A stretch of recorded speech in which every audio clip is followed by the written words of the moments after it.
Section 1. A Shadow in Berlin. The Brandenburg Gate loomed. James Bond Jr. shivered. It wasn't the cold. A raw wind whipped through the Pariser Platz, but James felt a chill deeper than that. It was the weight of the mission. He was alone. He adjusted the strap of his backpack. Inside, nestled amongst schoolbooks, lay experimental gadgets from his uncle's lab. Q Branch always had the coolest toys. Tonight, they were James's only hope. Berlin thrummed with unseen danger. The city, scarred by history, whispered warnings James couldn't ignore. His father, the legendary James Bond, had vanished here a week ago. The message was clear. Find him or be next. A neon sign flickered to life. Die Valkyrie Bar. Its windows, dark and secretive, seemed to watch James. He knew with chilling certainty that danger awaited inside. His father's last known location.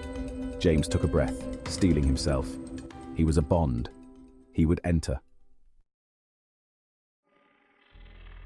The bar reeked of stale beer and fear. Heavy metal music pounded, a stark contrast to the tense silence of the patrons. James scanned the room. Men with hard eyes and harder faces ignored him. Good. He spotted his contact at a corner table, a man with slicked back hair and a nervous twitch. James approached, his hand hovering near the hidden blade in his watch. "I'm here for information," he said, voice low. The man's eyes darted around, fear palpable. They call her Fräulein Rott, daughter of the Red Skull. She's holding your father. James's blood ran cold. The Red Skull, a spectre of World War II, was meant to be dead. To have his legacy live on in his daughter, it was unthinkable. "Where?"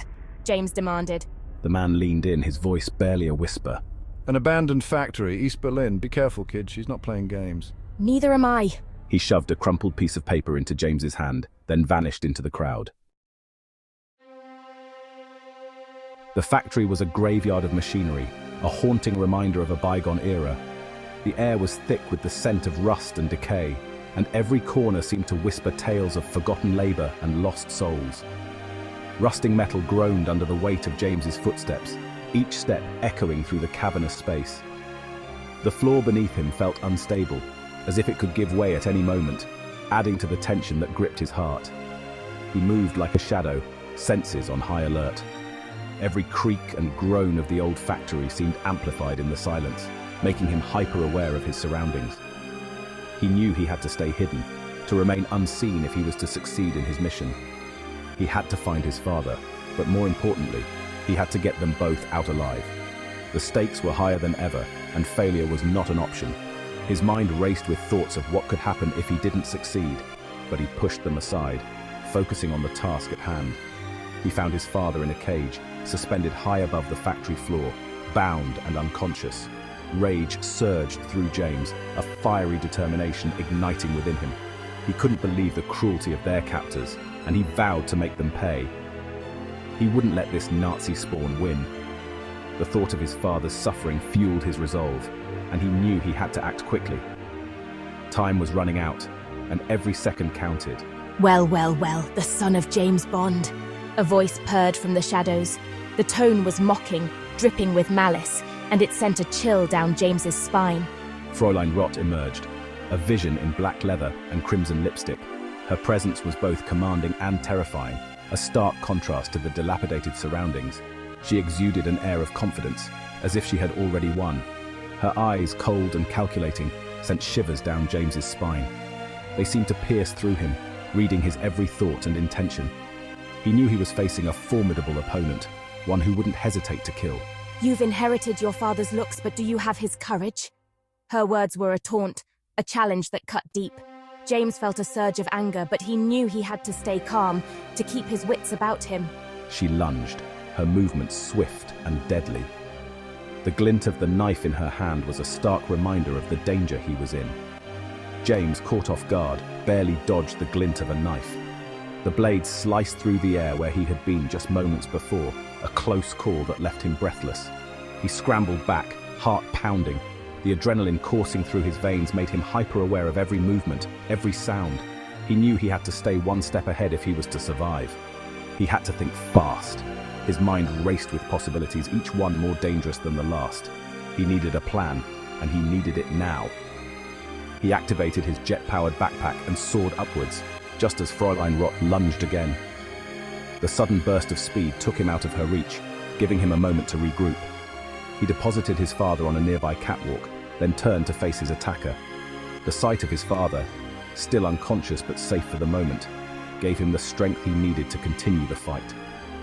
The factory echoed with the clash of metal against metal, a deadly dance between a Nazi legacy and a Bond's determination. Each strike was a test of skill and endurance, a battle of wills that neither could afford to lose. He had to get out, had to get help. The fight had taken its toll, and he knew they couldn't stay here much longer. Every second they remained in the factory was a second closer to death. He aimed his grappling hook towards a broken skylight and fired. The hook caught hold, and he began to pull himself and his father towards the exit, the promise of freedom just within reach. Section 4. A spy school in Scotland. Nestled in the heart of the Scottish Highlands, this was no ordinary school. It was a place shrouded in mystery and legend, a place where the line between reality and fiction blurred. The Scottish Highlands were a far cry from the gritty streets of Berlin. The serene, rolling hills and the crisp, clean air were a stark contrast to the urban chaos James had left behind. Fresh air filled James's lungs, a welcome change from the stench of the factory. He took a deep breath, savoring the purity of the air, feeling it cleanse his weary soul. But, the weight of his experience lingered. The memories of his past haunted him, a constant reminder of his failures and the heavy burden he carried. He had failed to rescue his father. The guilt gnawed at him, a relentless ache that refused to fade. Every step he took was a step away from the man he had once been. He stood before a forbidding castle, its stone walls rising from the mist like a spectre. The castle loomed over him, a silent guardian of secrets and shadows, tough spy school for kids. His last hope. The sign was both intimidating and promising, a beacon of possibility in his darkest hour. Here, amongst the children of spies and secret agents, he would hone his skills. The training was rigorous, designed to push them to their limits and beyond. He would become the agent he needed to be. Determination burned in his eyes as he threw himself into the training, refusing to let his past define his future. The other students were a motley crew. Each one brought their own unique skills and backgrounds to the table, creating a diverse and dynamic environment. Children of diplomats, tech geniuses, and even a ninja. They were the best of the best, each one a prodigy in their own right. They were all prodigies in their own right, but James felt like an outsider. He watched them with a mixture of awe and envy, feeling the weight of his own inadequacies. They had grown up in this world, trained from birth. He was playing catch-up. Every day was a struggle to keep up with their pace, to match their skills. He struggled to keep up in their classes. The lessons were intense, covering everything from hand-to-hand combat to advanced espionage techniques. Hand-to-hand combat with a former MI6 agent was brutal. The training sessions left him bruised and battered, but he refused to give up. Espionage technology, taught by a 13-year-old tech whiz, left James's head spinning. The gadgets and gizmos were like something out of a science fiction movie, and he struggled to keep up with the rapid pace of the lessons. He felt like he was failing, a pale imitation of his father's legacy. The pressure was immense, and the fear of letting everyone down was a constant companion. But deep down, he knew he couldn't give up. He had to keep pushing forward, for his father's sake and for his own. Section 5. The Challenges of Espionage. Days turned into weeks, and weeks into months. James trained relentlessly, pushing himself to the limit. Every morning began with a grueling routine of physical exercises, followed by hours of mental conditioning. He learned to disarm opponents twice his size, mastering various martial arts techniques and hand-to-hand combat skills. He also delved into the world of cyber espionage, learning to hack into government systems with precision and stealth. To disappear in a crowd became second nature to him, blending seamlessly into any environment. Despite his progress, he often felt frustrated. He was good, but not good enough. The bar was set high, and the stakes were even higher. His classmates, initially wary, began to open up to him. They were a diverse group, each with their own unique skills and backgrounds. There was Katia, a master of disguise from Russia, whose ability to change her appearance was nothing short of magical.